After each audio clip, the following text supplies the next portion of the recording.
Well, in the last year, and this is a relatively new thing, the American left has united behind a new theory of citizenship in the United States. Anybody from around the world can come here for any reason. And once they're here, they never have to leave, no matter what the original justification for being here is. And if you disagree, you're a bigot. The U.S. has a designation called temporary protected status for immigrants from certain countries. We have this because we're a kind country. We try to help. The status is supposed to be a short-term measure, letting people remain in the U.S. if their country suffers a calamity, like a natural disaster, earthquake, flood, whatever. This program has been around for a long time, and it has been badly abused. El Salvador, for example, received TPS in 2001 after a series of earthquakes. It still has it today. 1/3 of all Salvadorans on the globe now live in the United States. Honduran immigrants have enjoyed temporary status since 1998. Haitians have had it since 2010. The Trump administration has said, geez, this is supposed to be temporary. Let's make it temporary and let the status of some countries expire. Well, in response, the left is revealing what they really think about temporary. They were actually permanent all along. With the support of the ACLU, several immigrants are suing the Trump administration, saying they can't be deported. They claim that the president has described some countries as terrible places to live, therefore he's a bigot. Never mind, the entire justification for letting immigrants come here in the first place is that their countries were terrible places to live. The only thing that matters is this single principle to the left. Anybody can live in the U.S., and they should never be forced to leave, ever. We think that's the principle, but to explain it to us, Ahilan Arul Anandan is legal director of the ACLU of Southern California, and he joins us tonight. Ahilan, thanks for coming on. Thanks for having me, Tucker. So there's an obvious internal contradiction here, which I'm sure you've pondered before, which is these plaintiffs, whom you're representing, are saying that it was bigoted of the president to describe certain countries as hellholes, crappy places to live, and yet the justification for their being here anyway and not returning is that those countries are exactly what President Trump said they were. So how does that work? Yeah, I don't think that's quite how we see it, Tucker. You know, I think the government can create a temporary program for people to say 6, 12, even 18 months.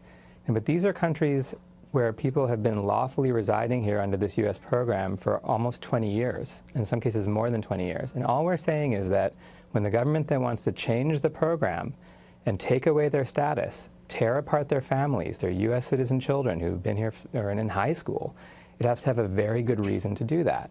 You know, and they don't have, obviously, a very good reason here. But may I just say that, but hold on, isn't the reason itself inherent in the program? It was a temporary, this wasn't permanent resettlement of people who wanted a better standard of living. Well, we've done it for a lot of people, but this specific program was to say, your country's a disaster, you can come here till it's better. 1/3 of all Salvadorans on planet Earth now live in the United States. So there's been a massive resettlement here. Why is it unfair to hold them to the standards we agreed on in the first place?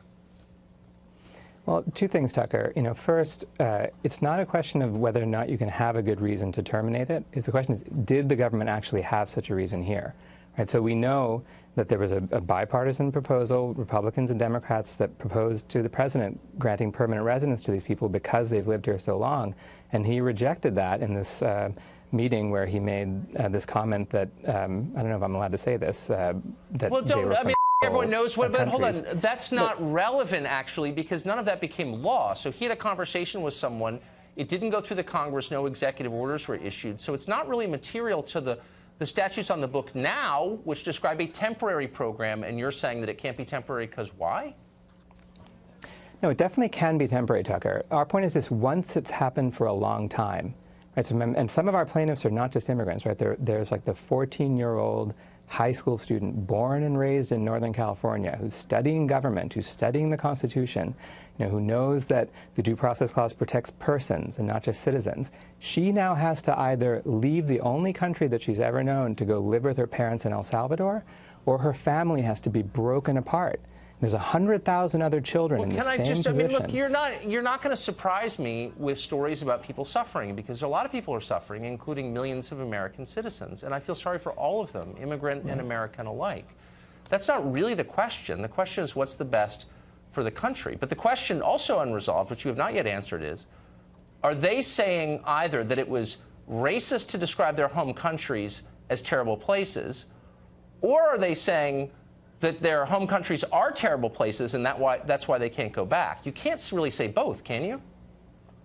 No. I think you know, the position in the lawsuit, and certainly if you look at the designations that supports this, is that the justifications for granting temporary protected status to people from El Salvador and Haiti and Sudan and Nicaragua remain in place today. The countries are continue to be racked by but violence. about Trump's so Trump's comments, the ones that were reported, and we don't really know exactly what he said, but I'm willing to believe he said that because it's true. By the way, a lot of these countries are hellholes.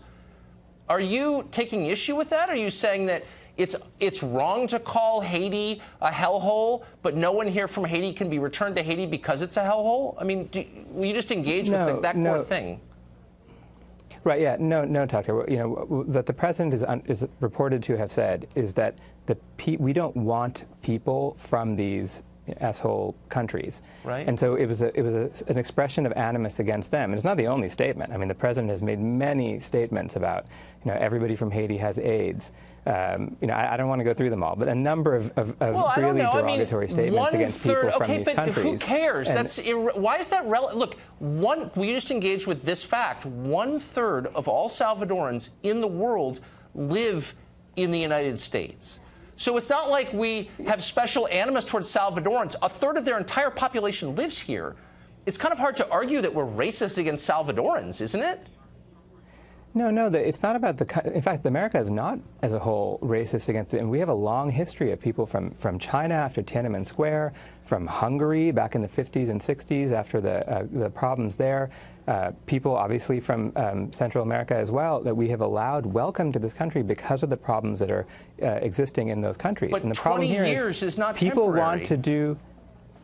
Exactly, Tucker. And if the government had ended this program, as they did, for example, with the Ebola temporary so if we hadn't been protected so statuses nice, for people we wouldn't from be West punished Africa. for. Wait, you just perfectly crystallized the whole problem with our country and Western civilization itself. If we hadn't been so nice, we wouldn't be under attack now.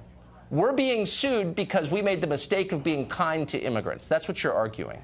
Well, no, I think we've sued because when the government wants to tear a set of families apart, and we're talking about American children, school-age children, it has to have very good reasons for doing that. But we don't think the government has shown. Okay, if they're not asshole countries, right, I mean, then this it's is a not set so of people terrible who've been. To go home. Right, I get it. I'm sure they're nice. I think these are fair questions. We're out of time, and Helen, but thank you for coming on and explaining that. I appreciate it.